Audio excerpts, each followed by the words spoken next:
बिस्मिल्लाहिर्रहमानिर्रहीम। अस्सलाम वालेकुम नाज़रीन, आप देख रहे हैं प्रोग्राम पॉलिटिक्स एट 10 और मैं हूं नायाब बदर। नाज़रीन, बात करेंगे कि ईरान के खिलाफ अमरीकी सदर डोनाल्ड ट्रंप का सख्त मौक़िफ़, तेहरान खाली करने की वार्निंग, न्यूक्लियर डील न करने पर खुली धमकियां और जंग के बादल मुंडलाने लगे। कनाडा में G7 इजलास के दौरान ट्रंप का दो टोक पैगाम, ईरान न्यूक्लियर डील पर दस्तखत करे वरना अंजाम का जिम्मेदार खुद होगा। क्या मशरिक़ वस्ता एक और तसादुम के धाने पर है?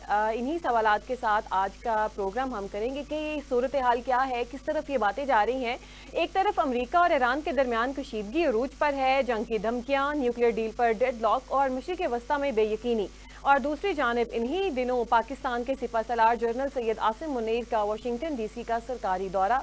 क्या ये दौरा अमरीका ईरान तनाज़े के साए में किसी खास पैगाम का हामिल है? अमरीकी दारुल हुकूमत में मुकीम ओवरसीज़ पाकिस्तानियों ने आर्मी चीफ का शानदार इस्तकबाल किया। कौमी यकजहती और हुब्बुल वतनी के मनाजिर न्यूयॉर्क टाइम्स स्क्वायर से लेकर डिजिटल स्क्रीनों तक नुमाया रहे। मगर सवाल ये है, क्या खित्ते की बिगड़ती सूरत हाल के पेश नज़र इस दौरे का वक्त मौजू था, या पाकिस्तान किसी खामोश सिफारती हिकमत अमली पर अमल पैरा है? ये भी हम अपने प्रोग्राम में इसके ऊपर डिस्कस करेंगे। और सबसे अहम जो हमारा मौजू होगा वो होगा बजट। पंजाब हुकूमत ने 53-35 अरब रुपए का, यानी कि 5335 अरब रुपए का टैक्स फ्री बजट पेश कर दिया है। तलीम और सेहत के शोबों में 77 साल तारीख का बुलंद तरीन बजट, बिला सूद कर्जे, लैपटॉप स्कीम्स, मुफ्त डायलिसिस, कार्डियोलॉजी और कैंसर इंस्टीट्यूट, सब वादों और दावों से भरा हुआ बजट। मगर सवाल ये है कि क्या ये सब कुछ आवाम को नजर भी आ रहा है? क्या हकीकत में पंजाब गुर्बत और बेरोजगारी से आज़ाद हो चुका है? क्या किसानों, मरीजों और तालिब इल्मों को वो रिलीफ मिला जिसका ऐलान असेंबली में किया गया, या ये बजट भी महज कागजी तरक्की और सियासी बयानिए का हिस्सा है? आज के प्रोग्राम में हम इन मौज़ूआत के ऊपर बात करेंगे और इन पर बात करने के लिए मेरे साथ तजिया कार डॉक्टर मुर्तज़ा मौजूद हैं। डॉक्टर साहब अस्सलाम वालेकुम और खुश आमदीद। वालेकुम सलाम जी। जी डॉक्टर साहब, बहुत शुक्रिया। डॉक्टर साहब, सबसे पहले मुझे ये बताइएगा, क्या सदर ट्रंप की तरफ से ईरान को तेहरान खाली करने की वार्निंग एक हकीकी जंग का पेश खैमा है? एक्चुअल इस वक्त ना ट्रंप को समझ आ रही है ना इसराइल को समझ आ रही है। उनके नज़दीक ये था कि ईरान जैसे गजा में हुआ, फलस्तीन में हुआ और दूसरे मुल्कों के साथ उसने किया, तो उसके जहन में यही था कि ईरान रिटेलिएट नहीं करेगा जी। और जो ईरान के अंदर उन्होंने एक साजिश, एक मीर जाफर और मीर सादक जो पैदा किए थे, रजा शाह पहलवी के बेटे के जो पैरोकार थे, उन्होंने जो नुकसान पहुंचाया, उसके जहन में, उनके जहन में ये था कि अगर आर्मी लीडरशिप को हम नुकसान पहुंचाएंगे तो शायद जो ईरान है वो संभल ना सके और हमें हमारा जो मतमा नजर है, जो हम चाहते हैं, वो हम पूरा कर लें। लेकिन ऐसा हुआ नहीं जी। ईरान ने रिटेलिएट किया जी, मिसाइल हमले भी किए और यहाँ तक हो गया कि उनका एक बड़ा कह ले कि हसार बनाया था उन्होंने। कहाँ से लेके, एक तो ये कह ले कि उनके रिडार लगे हुए थे, तुर्की का रिडार भी उन्हें फायदा दे रहा था। अर्ली कह ले के पता चल जाता था मिसाइल के जाने का। दुबई में रिडार उनका लगा हुआ है, जैसे तो उनकी एक वहाँ का है। फिर कह ले कि अगर दूसरी तरफ देखे तो इराक, उर्दन, ये सारे उन्हें बता रहे थे। अर्ली उनको इंफॉर्मेशन पहुंच जाती थी कि आ रहे हैं वो मिसाइल आ रहे हैं। फिर उसके बाद उनका 4 लेयर उनका सिस्टम है, आयरन डोम, जो उनका कह लें कि दिफाई सिस्टम है। इन सब को तोड़ते हुए जब मिसाइल वहां तक पहुंच गए तो फिर उन्हें पता चला कि ईरान वो नहीं जो हम समझ रहे थे। तो उसके बाद उनके जहन में था एक दफा दबाव आएगा तो ईरान मान जाएगा, जैसे पहले होता रहा है कि जी आप ना करें। और उनका ये एक और भी है कि कोई भी दूसरा इस्लामी मुल्क, पाकिस्तान ने तो धक्के से कर लिया उस वक्त, अब भी ये धक्के वो कहते हैं कोई एटमी मुल्क ना बन जाए इस्लामी, और क्योंकि पावर का फिर तवाज़ुन आ जाएगा, फिर वो डरा धमका नहीं सकेंगे। अगर ईरान के साथ होता तो ईरान तो नहीं करता, फिर वो जी ये तो कभी नहीं कर लें कि कॉम्प्रोमाइज की तरफ जाता। तो इसमें उनको प्रॉब्लम आ गई। अब वो जो नेतन्याहू है उसकी पूरी कोशिश है कि ट्रंप को अपने साथ जंग में घसीटे, फ्रांस को घसीटे और यूरोप को घसीटे। तो ये वर्ल्ड वॉर 3 की जानिब ये बढ़ रहे हैं ममालिक, क्या आपको क्या लगता है कि ये यहीं पे चीजें सेटल हो जाएंगी? नहीं, ऐसा हो नहीं सकता। जंग लगेगी तो कौन सा अमेरिका बच जाएगा, कौन सा इसराइल बच जाएगा, कौन सा यूरोप बच जाएगा, फ्रांस बच जाएगा? ऐसे जंग हो नहीं सकती। क्योंकि दो मुल्क और भी खड़े हैं ना साइड पे। अगर ईरान को कुछ होता है तो चाइना और रशिया की जो कह लें कि उनका भी तो खराबी होती है ना, वहाँ खित्ते में उनके खिलाफ आ जाएंगे, वो अमेरिका आ जाएगा एज इट इज। पहले तो इंडिया है, इतना खोल खेल के नहीं है। अगर ईरान में basically they want to change the strategy, और जीन चेंज करना चाहते हैं। वो चाहते हैं कि वही रजा शाह पहलवी का दौर आ जाए, ये चीज खत्म हो जाए, खामनाई वाली जो इनका मौजूदा है वो खत्म हो जाए। वो फतह नहीं कर सकती, कोई बड़ा दूर है, अमेरिका से भी दूर है, इसराइल से भी दूर है। They just want to change the regime. वो चाहते हैं कि लीडरशिप को भी इसीलिए मारा। वो जो कह रहे हैं, दूसरी तरफ कह रहे हैं खामनई को हम कत्ल कर देंगे, हम नेतन्याहू ने कहा कि मुझ पे हमला करवाया जी इन्होंने। तो ये सारा इसी सिनेरियो में चल रहा है कि they just want to change the regime. ये जो है ना आपकी जो लीडरशिप है, वो चाहते हैं कि चेंज होकर रजा शाह पहलवी के जो पैरोकार हैं, जो दूसरे लफ्जों में अमेरिका के मानने वाले, वो आ जाए। लेकिन वो ईरान ने बड़ी मैं कहता हूँ बड़ी पेशेंसली, बड़े सब्र से, हौसले से और अपनी क्लेवरली उन्होंने टैकल किया। जो उनके अंदर मीर जाफर और मीर सादक थे, उनको पकड़ा। जो अंदर वर्कशॉप थी, जो ड्रोन बना रही थी और हमले अंदर से हो रहे थे।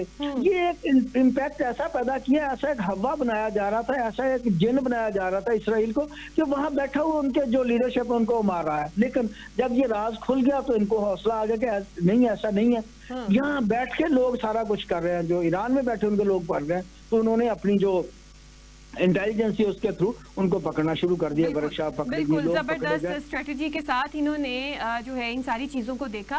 तो सर मुझे ये बताइएगा कि बातें ये हो रही हैं, चीम हुई हैं कि ईरान के बाद पाकिस्तान के जानिब भी रुख करेगा इसराइल। आप क्या कहते हैं? ये एक प्लान है किसी का बनाया हुआ, ये खौफजदा किया जाए पाकिस्तानी अवाम को। ये एक और प्लान है, इसको छोड़ने ऐसा कुछ नहीं है। इसके पीछे को कहानी है, लंबी कहानी है, मैं डिस्कस नहीं कर सकता, लेकिन कहानी ऐसा कुछ नहीं है। किसी भी एटमी ताकत को कोई छेड़ नहीं सकता, ये तयशुदा बात है।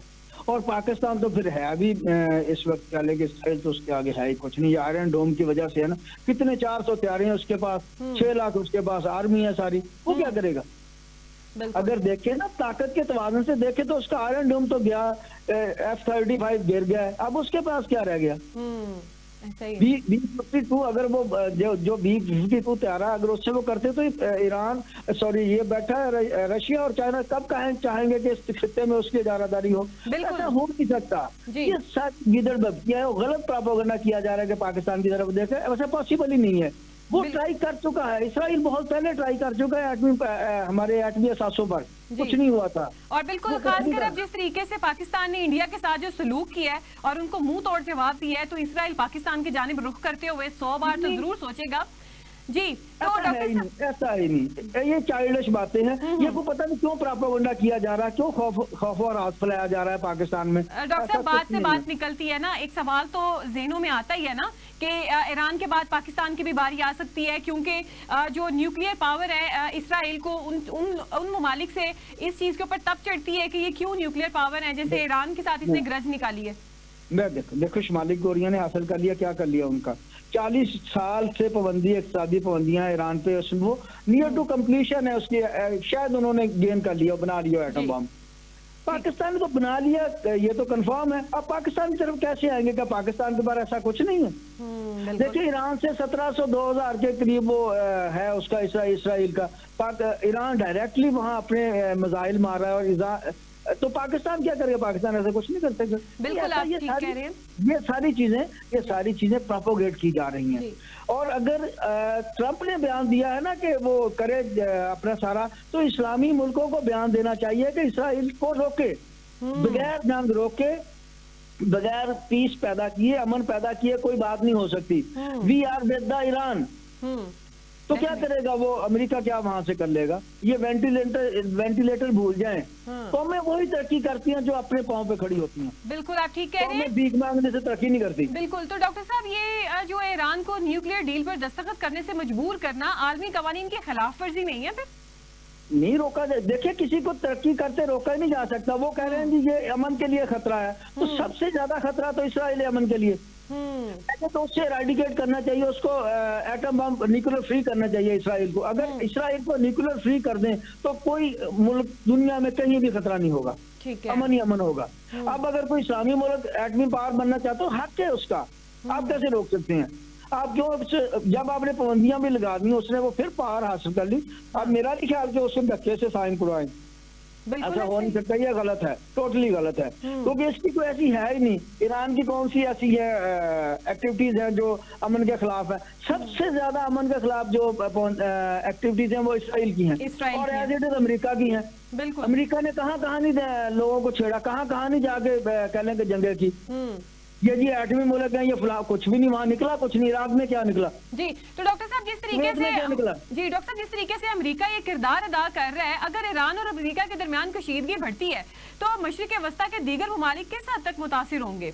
बहुत मुतासर होंगे। उसके बैरी बेड़े इधर फिर रहे हैं, ईरान कब छोड़ेगा उनके बैरी बेड़ों को? ये तो जंग है ना, जंग में मोहब्बत तो नहीं की जाती ना, ऐसा ही है।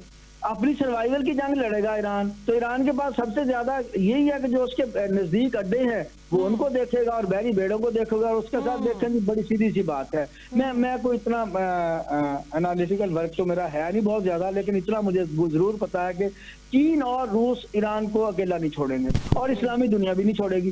बिल्कुल। पाकिस्तान कौन सा, पाकिस्तान को वो भेजते हैं सारी चीजें के पाकिस्तान उनको रिवायत देगा। पाकिस्तान भी कहेगा कि ऐसा करते हैं किसी भी इस्लामी मुल्क के साथ, पाकिस्तान भी इसको कह ले के मजम्मत करेगा और कहेगा कि हम ऐसा नहीं होने देंगे। बिल्कुल ऐसा ही है।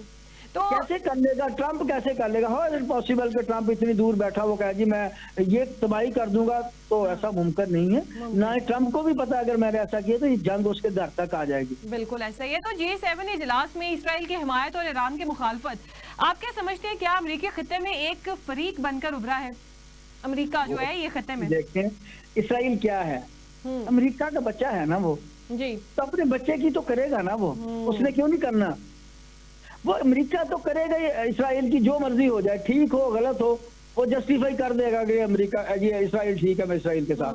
क्या उसने कहा इसराइल ने गलत किया, इसराइल को फायर नहीं करना चाहिए था, इसराइल को ये मिसाइल नहीं मारने चाहिए, उसके शहर में इतनी कह लें कत्ल गारतगरी नहीं करनी चाहिए? क्या मजम्मत आई ट्रंप की तरफ से?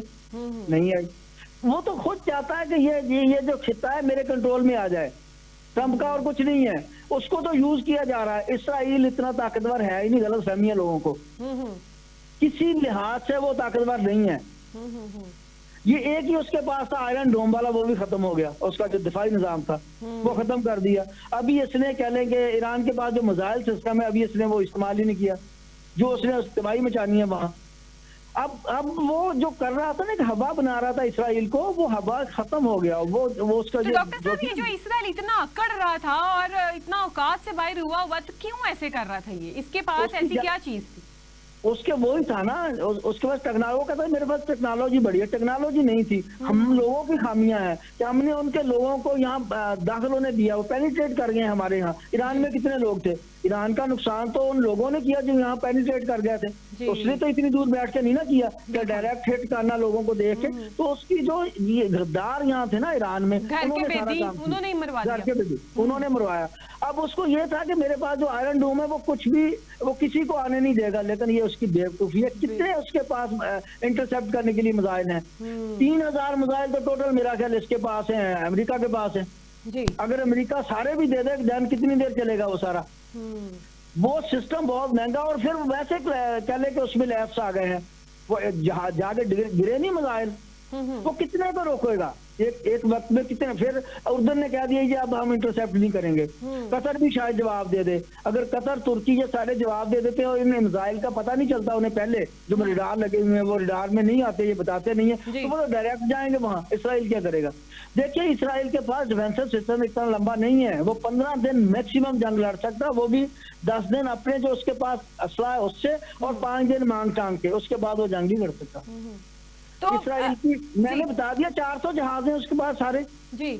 तो डॉक्टर साहब ये जो इसराइल है, इंडिया अमेरिका की सपोर्ट तो इसके साथ है ही है। आप क्या समझते हैं और कौन से ममालिक है जो इसराइल को सपोर्ट कर सकते हैं? देखिए फ्रांस है, यूरोप सारा उसके साथ ही है, जर्मनी है, ठीक है, वो तो साथ है। बड़े दूसरे लफ्जों में अगर मैं कहूँ तो नेटो सारा उसके साथ है।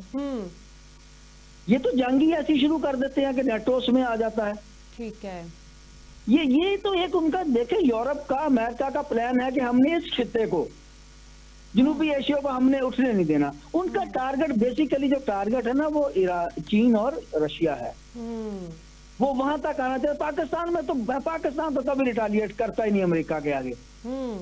पाकिस्तान की तो बात ही नहीं है, पाकिस्तान के साथ उसकी डायरेक्टली लड़ाई भी कोई नहीं है, पाकिस्तान की बात नहीं है, बात है चाइना और रशिया की, उसके लिए पूरा जोर लगा रहा है वो। तो ये चाइना और रशिया से, अगर हम रशिया को थोड़ा सा साइड पे करके अगर चाइना की बात करें, तो चाइना जिस तरीके से उभर कर सामने आया टेक्नोलॉजी के मैदान में, तो आप क्या समझते हैं ये हसद है जो इनको टिकने नहीं दे रहा?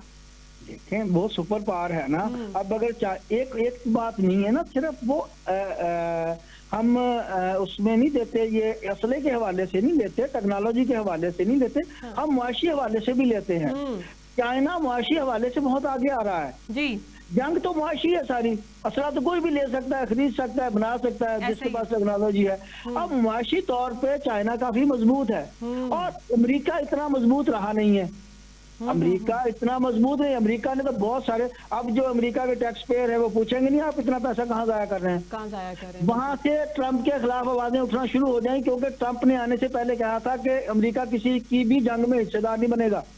अब अमेरिका बन रहा है तो टैक्स पेयर पूछेंगे नहीं, वो लोग पूछते हैं, उनको मारा नहीं जाता, उठाया नहीं, जब वो पूछते हैं, वो कहते हैं हाँ जी बताएं, आपने तो कहा था ये मैं पैसा किसी के साथ हिस्सा नहीं डालूंगा जंग में, तो हमारा पैसा वहां क्यों जाया कर रहे हैं, कितना पैसा दिया इसराइल को उसने इस जंग के लिए। अब तो मसला बन जाएगा उसके लिए। मैं नहीं समझता कि जो ये धमकियां ये कारामंद होंगी, क्योंकि उसे हालात का पता है।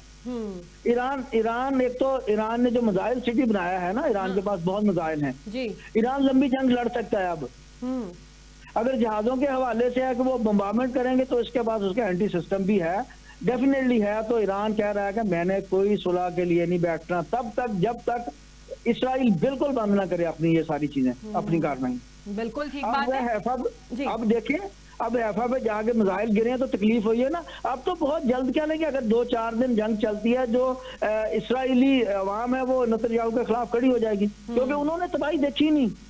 ये गजा और फलस्तीन पे हमले करके इसराइल बड़ा बना हुआ था ना कि मैं बड़ा हूँ, उसने अपने लोगों की तबाही नहीं देखी। अब तबाही हुई तो लोग निकल रहे हैं ना। अब वहाँ 60% लोग हैं जिनके पास वो शेल्टर वगैरह नहीं है। 60% आबादी है इसराइल में जिसमें शेल्टर नहीं है, बाकी को तो उसने को अंडरग्राउंड बनाए हुए हैं। अब क्या उनको भी देखें, जब लगातार बम्बार्डमेंट होती है, लगातार मिसाइल गिरते हैं ना, सिस्टम इतना इंटरसेप्ट कर सकता है। फर्ज करें 100 मिसाइल गया, उसमें से अगर 25 भी लग गया जाके टारगेट पे, तो वो तो तबाही मचा देंगे। 10 भी लग गए तो तबाही मचा देंगे। तो सिस्टम जो इंटरसेप्ट करने वाले उनके मिसाइल है वो भी बड़ी कास्टली है, वो भी उसके पास इतने नहीं है। इसराइल को परेशानी है, ये ड्रावा है अपने ट्रंप का। ये G7 की जो थी मीटिंग थी, उसमें उठ के चले गया और उसने कहा जी मैं उसका साथ दूंगा, छोड़ के चले गए। ये सारा कुछ नहीं, कैसे साथ देगा इतनी दूर आगे। इनको खड़ा होना पड़ेगा इस्लामी मुल्कों को, उन्हें कहना पड़ेगा कि हम जंग नहीं चाहते, लेकिन हम ये भी नहीं चाहते कि आप जो जी में आए वो कहते रहें, हम वो भी नहीं चाहते। जी डॉक्टर साहब, बात करेंगे आर्मी चीफ के दौरे की। आप क्या समझते हैं, क्या आर्मी चीफ का दौरा मौजूदा खिते की सूरत हाल में पाकिस्तान के किरदार को मुतय्यन करने की कोशिश है? देखिए, जब तक उसका कोई भी सामने आउटपुट नहीं आती, उस पर क्या कहा जा सकता है। उसकी तो कोई आउटपुट सामने ही नहीं आई। कोई ऐसी मीटिंग की, कोई ऐसी कार्रवाई, कोई ऐसे मिनट्स, कोई ऐसी कह लें कि डेवलपमेंट नहीं सामने आ सकी, तो मैं उस पर कोई बयान दे नहीं सकता। ये कह लें कि चाइल्डिश होगी बात, के बगैर किसी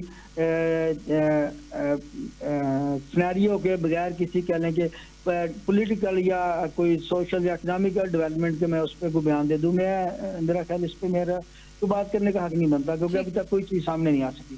जी। मकसद क्या था दौरे का, मकसद क्या था, दौरा सरकारी था, गैर सरकारी था या निजी दौरा था उनका, ये सारी चीजें जब सामने आएंगी तो फिर हमको बिल्कुल बातें तो ये भी सुनने में आ रही हैं कि शायद कि हमारे आर्मी चीफ जो है ईरान की जानिब से कोई खुफिया पैगाम भी लेकर गए थे, लेकिन अभी तक कोई भी चीज सूरत वाज़ेह नहीं हुई है। इस पे हम मज़ीद डिबेट करेंगे, लेकिन डॉक्टर साहब यहाँ पे बात ये करेंगे कि बजट की, जैसा कि कल पंजाब का बजट भी पेश कर दिया गया है, आप क्या समझते हैं बजट 2025 से 26 में एक आम शहरी, एक आम आदमी कहाँ पे स्टैंड करता है, उसको कोई रिलीफ मिला है? मैं पंजाब के हवाले से अगर बात करूँ ना, चारों सूबों से सबसे नाकस कारकर्दगी पंजाब की है। अब तक की जो है ना नाकस कारकर्दगी पंजाब की है। पंजाब ने पैसे देने हैं, ज्यादा खर्च किया है पंजाब ने। और नाकस कारकर्दगी किस तरीके से हो सकती है? हमारी सीएम साहिबा तो दिन रात जो है इसी मिशन में है कि पंजाब को आगे से आगे लेके जाएं। आप कह रहे हैं नाकस कारकर्दगी है पंजाब? मैं अपनी बात नहीं कर रहा, मैं फिगर्स की बात कर रहा हूँ, जो नेशनल फिगर्स हैं उसके हवाले से। फर्स्ट नंबर पे केपीके है, फिर सिंध है, बलोचिस्तान है, इसकी कारकर्दगी, इसने पैसे और देने हैं पंजाब ने, जो इनके पास जो फंड था ना, फंड इन्होंने ज्यादा दिया। आउटपुट सामने एक आई है इनकी, मैं उस पर अप्रिशिएट करता हूँ, क्योंकि कोई जाति तो जिद नहीं ना हमारी है। इन्होंने जो सुथरा पंजाब वाला प्रोग्राम शुरू किया ना, ये मैं पसंद करता हूँ। ये बहुत अच्छा प्रोग्राम है, इन्हें इस पे जोर देना चाहिए और ऐसी कोई भी बात नहीं करनी चाहिए। देखिए, हुकूमती लेवल पे आके बड़ी मेच्योर गुफ्तगू करनी चाहिए, मेच्योर बात करनी चाहिए और कोशिश करनी चाहिए कि जो स्टेट के लोग होते हैं ना, जैसे स्टेट लीडर्स होते हैं, उनके लेवल पे जाके बात करनी चाहिए, बचपना नहीं करना चाहिए, ताकि हम जो कर सके सामने आ जाता है। देखें ना, जो डेवलपमेंट होगी, जो अच्छा होगा, सामने आ जाएगा। इनका सुथरा पंजाब वाली बात अगर क्रिटिकली भी मैं देखूं, मैं इनका बहुत बड़ा मुखालिफ भी हूं अगर, तो फिर भी ये बहुत अच्छा मंसूबा है जी। इस पे नुकसान भी हो जाए तो कोई बात नहीं, क्योंकि अगर सुथरा पंजाब हो जाए, मुलाज के एटमॉस्फेयर साफ हो जाए, तो सेहत भी बेहतर हो जाएगी, काम करने का मजा भी आएगा, बीमारियां कम हो जाएंगी, तो इसके बड़े दूरअस नताइज होंगे। मैं समझता हूँ सबसे ज्यादा इन्हें इस पे जोर देना चाहिए। बिल्कुल। बाकी जो है, बाकी जो जी बात करें जी डॉक्टर साहब, बस लास्ट क्वेश्चन करना चाहूंगी क्योंकि वक्त की किल्लत है। आप ये बताइएगा कि लैपटॉप, बिला सूद कर्जे, मॉडल एग्री मॉल्स और मेडिकल कॉलेजेस की बातें तो की गई हैं, आप क्या समझते हैं कि माजी के मंसूबों की तरह ये भी इंतखाबी सियासत का हिस्सा है कि इंतखाबात आगे आएंगे, भी ज़िमनी इलेक्शन भी आने हैं, उसमें हम अपने नंबर टांक लें, देने ना देना ही एक अलग बात है। दे भी दें तो कोई स्टेट के आगे ये लैपटॉप वगैरह की बात नहीं होती है, क्योंकि स्टेट के पास इतना पैसा होता है तो वो कर सकते हैं, बिना सूद कर्जे, कोई ऐसी बात नहीं है। क्या मुस्तकबिल नौजवानों का सिक्योर है? क्या जो ब्रेन है, जो गोल्डन ब्रेन है, क्या वो जहाँ एडजस्ट है, क्या लोग सेफ महसूस करते हैं या समझते हैं कि हमारी एजुकेशन के मुताबिक हमें यहाँ एडजस्ट किया जा रहा है? ऐसा नहीं। अगर ऐसा नहीं है तो कॉलेज तो बड़े लंबे मंसूबे है ना, कॉलेज एक दिन में तो नहीं बन जाते ना, ये लंबे मंसूबे, इसके रिजल्ट भी लेट आते हैं। मैं समझता हूँ कि यूनिवर्सिटी कॉलेजेस बनने चाहिए, लेकिन दिखावे के लिए नहीं, जरूरत के मुताबिक बनने चाहिए। फर्स्ट बात तो जो हमारे डॉक्टर बने हुए उनको हम कंपनसेट करें, ये अच्छी बात है। एजुकेशन पे जोर देना बहुत अच्छी बात है, सेहत पे जोर देना बड़ी अच्छी बात है, लेकिन प्रैक्टिकली प्रूव होना चाहिए। अब तो कहने प्राइवेट कर रहे हैं, अस्पताल सारे प्राइवेट कर रहे हैं, एजुकेशन के छोटे इदारे सारे प्राइवेट कर रहे हैं, स्कूल वगैरह, लोग अच्छे सामने आएंगे। वही 5% जो अशराफी है उसके लोग भी सामने आएंगे ना, मेडिकल कॉलेज में कैसे लोग चले जाएंगे? बिल्कुल जी, आपने ठीक कहा। तो डॉक्टर साहब, पंजाब की मौजूदा माली हालत को देखते हुए इतने बड़े तरक्याती बजट के अहदाफ हकीकत पसंदाना है या ख्याली है? बातें इनकी बहुत बहुत बड़ी है, पंजाब की माली हालत वो सबके सामने है, तो आप क्या समझते हैं? देखिए, जब एक तो कलेक्शन है ना, रेवेन्यू कैसे, कितना इन्हें फंड मिलना है, इन्हें रेवेन्यू कितना कलेक्ट करना है, सेल्फ जनरेशन इनकी कितनी है, जब ये फिगर पे बात करेंगे तो बात होगी ना। अभी तो ये ऐसे ही हवा में कर दिया, हम ये करेंगे, ठीक है, मीटिंग होते हैं, एक पे कर लेके असेसमेंट होती है, इन्होंने लगा लिया। अब देखना है कि प्रैक्टिकली कितने मंसूबे शुरू किए जा सकते हैं, उनमें हर्डल क्या है जी। और मैं नहीं समझता कि इतना कुछ क्या देना काफी है, अगर कर दें तो बहुत बेहतर होता है। आप कहें कम, कह दें कि हम मेडिकल पे पूरी कोशिश करेंगे, इंस्टीट्यूट बनाने की कोशिश करेंगे, हम एजुकेशन पे पूरा जोर देंगे, सेहत पे जोर देंगे। अब जब ये सामने आ जाएंगे ना, लोग कहेंगे यार ये इन्होंने दावे वादे कम किए थे, काम इन्होंने करके फिर एप्रिसिएशन मिलती है। ऐसे लोग कहते हैं सारा दिखावा। अब जितने देखें, हम तो कहेंगे ना, जब अब तक की कारकर्दगी सिवाय सड़कों और इसके अलावा कुछ नहीं। बिल्कुल जी, ये जो सुथरा पंजाब की तो मैं अब भी तारीफ करता हूँ जी। मैं समझता हूँ ये बहुत अच्छा मंसूबा है। बाकी सड़कों की जो है उससे बेहतर है रोजगार दे दें, ये रोजगार दे दें, छोड़ दें स्कूल कॉलेज सारे छोड़ दें, सेहत दे दें, रोजगार दे दें, इनकी बल्ले बल्ले ही है जी। जी डॉक्टर साहब, बहुत शुक्रिया, आप हमारे साथ मौजूद थे, बहुत जबरदस्त बातें आपने की और एक मैं समझती हूँ बहुत अहम बात आपने की कि वादे मुआहदे तो करते हैं, लेकिन इन वादों को पूरा करें। आप दावे कम करें और करके ज्यादा दिखाएं, तभी अवाम को पता चलेगा कि इस मुल्क में क्या हो रहा है, ये हुकूमत क्या कर रही है। लेकिन जो एक आम आदमी है उसका सवाल फिर भी वही है, रोटी कपड़ा और मकान को भी आप छोड़ें, वो भी किराए के ऊपर बेचारे रह लेते हैं, लेकिन जो है 2 वक्त की रोटी के लिए, और आजकल तो जो हालात हैं एक वक्त की अच्छी रोटी के लिए भी जो है लोग तरसते हैं कि चलो दिन में एक वक्त की अच्छी रोटी मिल जाए। तो जो आवाम की ज़रूरत है वो सस्ती अशिया है, ना कि आप ये प्रोजेक्ट्स लगाएं। ये भी एक मैं समझती हूँ एक अच्छी चीज़ है, लेकिन इसके साथ साथ आप महंगाई को कम करें तो आवाम जो है आपका साथ देगी, आवाम आपसे खुश होगी। नाज़रीन अभी तक के लिए इतना ही, कल इंशाल्लाह फिर नए मौज़ूआत के साथ नए मेहमान के साथ आपकी खिदमत में हाजिर होंगे। कल तक के लिए हमें दीजिए इजाज़त। अल्लाह हाफ़िज़।